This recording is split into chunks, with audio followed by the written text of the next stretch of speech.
Hey guys, John here, and welcome back to the Super Awesome Geek Show. Thanks a lot for clicking on the latest video. Today we're going to take a look at a creature from the Inhumanoids. Inhumanoids, the evil that lives within. Yes, this is Tendril. Tendril was one of the 3 giant monsters you could get from the Inhumanoids. Another time where they were making awesome, huge, gigantic toys. This thing is massive. If we were to put him next to we're going to put a Star Wars figure here. There's a 3 3/4 inch Star Wars figure, and he is gigantic. Who else do we have? We have our 6-inch Spider-Man here. We can put him there.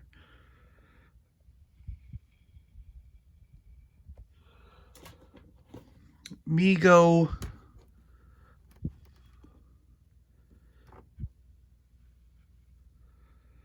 There you go.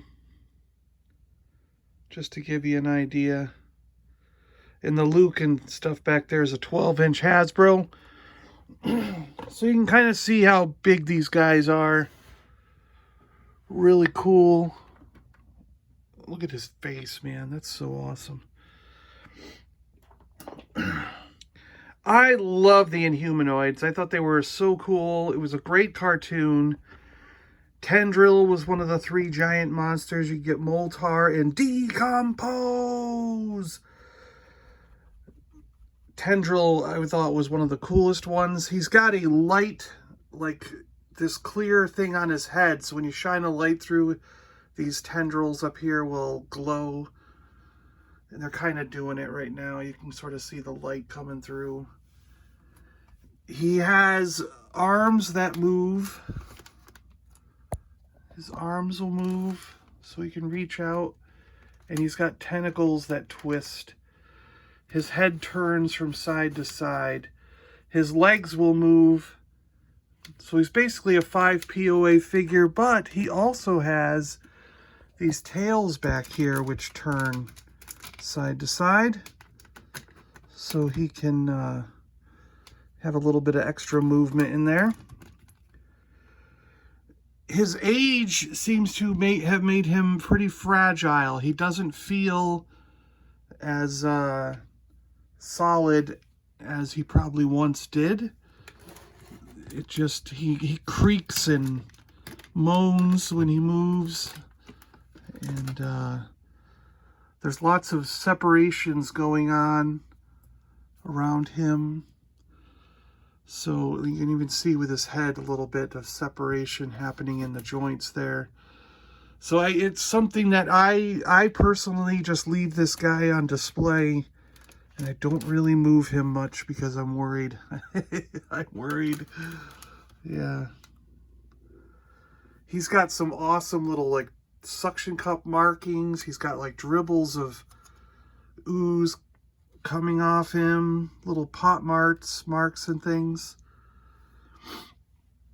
The arms and the tendrils in the back are kind of a rubbery material. The legs are more of a solid, hard rubber, where the body and the upper arms are a hard plastic. It's an interesting combination here that they did of materials when making this guy. His head is also kind of a rubbery sort of material. Look at those eyes. Really cool. And his feet. So weird. He's sort of like an ooze in a sense. He's kind of an oozy creature. Yeah.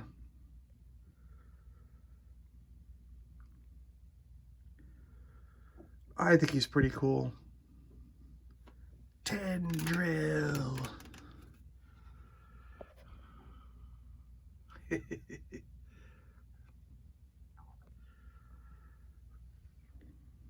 Yeah. kind of neat. Well, I don't know what much more I can do other than just showing him off like this. I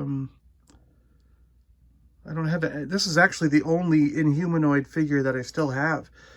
I did not get him when he came out. I got him years later because Tendril was one that I always wanted. And when I saw these guys starting to rise in price, I had to get it before he skyrocketed into absurdity, which they kind of are now. I think they're $200 or $300 each for these giant ones now. And it also makes me wish that way back then I had gotten another Decompose, because when we were kids we had Decompose, but he totally fell apart. I mean, like, his head fell off, his rib cage fell off, his arms broke off, you know what I mean? It was like one of those things where over time as kids we just busted him up. I remember having his head even made it to Seattle with me, but I suspect during one of the parties we had in the house that we were living in Seattle, when we first got there, someone saw the decomposed head sitting on a shelf with a bunch of other random things, and I think he disappeared during one of those parties, because when I moved out of that house, the skull was nowhere to be found. So he kind of, someone snagged him. But it was just a skull. Who cares, right? But it would be cool to have Decompose again. He was always one that we loved playing with as a kid. Alright guys, thanks a lot for watching. I appreciate it. Hope you guys enjoyed looking at a Decompose, taking a quick look at this guy. And yeah, I'll talk to you guys on the next one. See you later.